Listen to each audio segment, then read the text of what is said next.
Hi everyone, and welcome to Fairy Tales in 5 Minutes.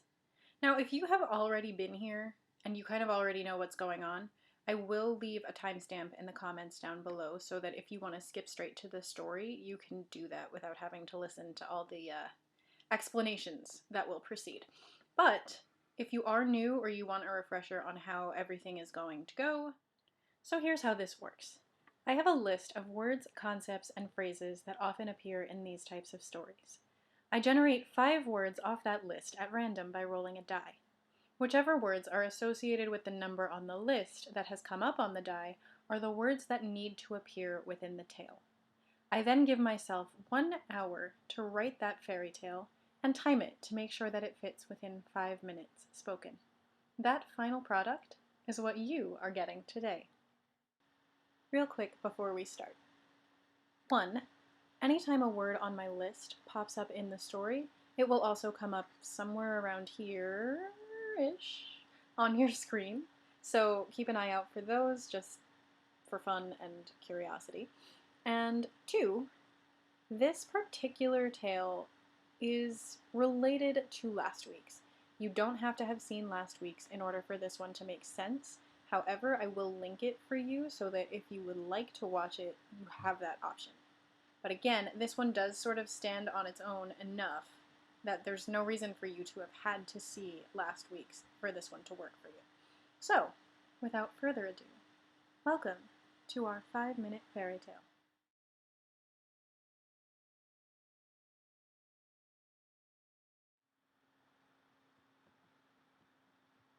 In the weeks leading up to Lady Olivia's 18th birthday celebration, during which her parents would choose her husband for her, guests flocked from near and far.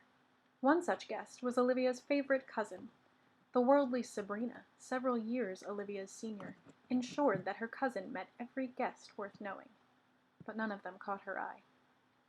Still, on her birthday, Olivia woke hopeful.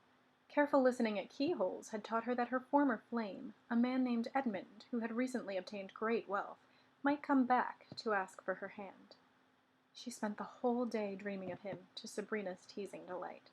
Sabrina helped her choose her most flattering gown and lent Olivia a diamond necklace, which she assured her would bring her luck in love.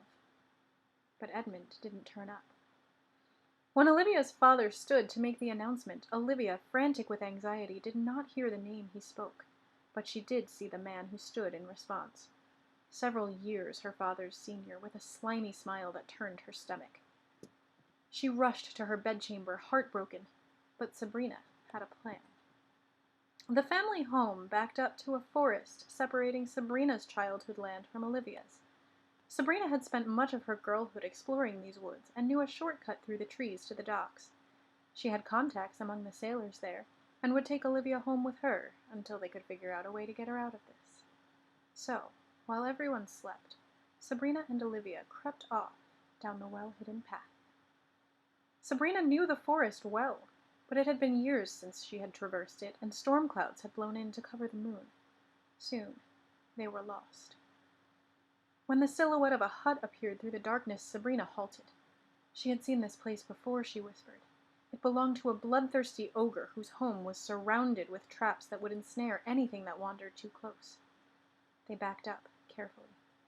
But, by using the hut to guide her, Sabrina realized that the docks were, in fact, close by. Sure enough, before long the trees began to thin. Sabrina went straight to a shadowy figure and handed over a package that Olivia would later learn contained a rare and expensive poison. He nodded, then led the women to a waiting ship. They had barely settled in before it set off. That night, Olivia woke to the sounds of a storm, and she and Sabrina hurried to catch a glimpse. The crew shouted for them to get back, but as Olivia turned to obey, a massive wave crashed onto the deck, sweeping her away.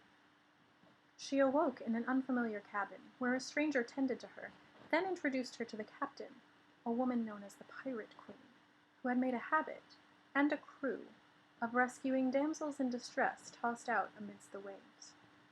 Olivia quickly learned that the Pirate Queen had high expectations and no patience for idleness, but she preferred this life to the one that she had lived on land. She became a favorite of the crew, fast learning, willing to take on any job, and fond of listening to the stories they swapped as they worked, and soon she was able to join in on their adventures. During one of these, everyone drank a potion that would allow them to breathe underwater, then went hunting for nearby shipwrecks. Olivia, who had broken off from the others, found Edmund instead, living among a family of mermaids. He was hypnotized, near comatose. The mermaids had clearly tired of him, but Olivia, new as she was, caught their attention. Recent experience had given Olivia much, including protection from the enchantment that had brought Edmund here. She fought off a particularly aggressive merperson, then demanded to speak to their leader, eventually agreeing to trade Sabrina's necklace, long kept in a hidden pocket, for Edmund's freedom. The leader agreed, clearly not believing that he would go with her. But Olivia was clever. Spotting a locket around his neck, iridescent with inlaid scales that were visible only underwater, and recognizing it as the source of the enchantment, she broke the chain and dropped it to the sandy ocean floor. Then she grabbed his hand and towed him off toward where she knew the crew had dropped anchor. The captain was not impressed with the bedraggled mess of a man that Olivia dragged in. But Olivia drew a deep breath, crossed her fingers, and kissed him. When she pulled back, his eyes were finally clear and fixed on her with a relief that bordered on adoration. During the journey and adventures that followed, Edmund and Olivia's feelings for each other, once simply infatuation, would develop into true love, and they would live happily ever after.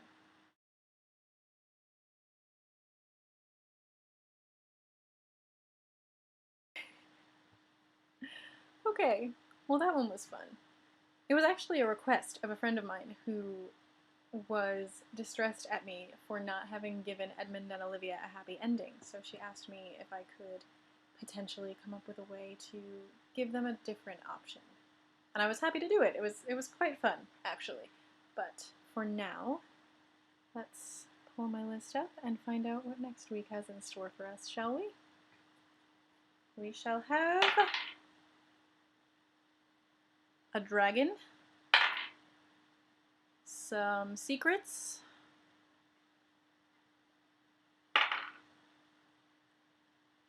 a sorcerer,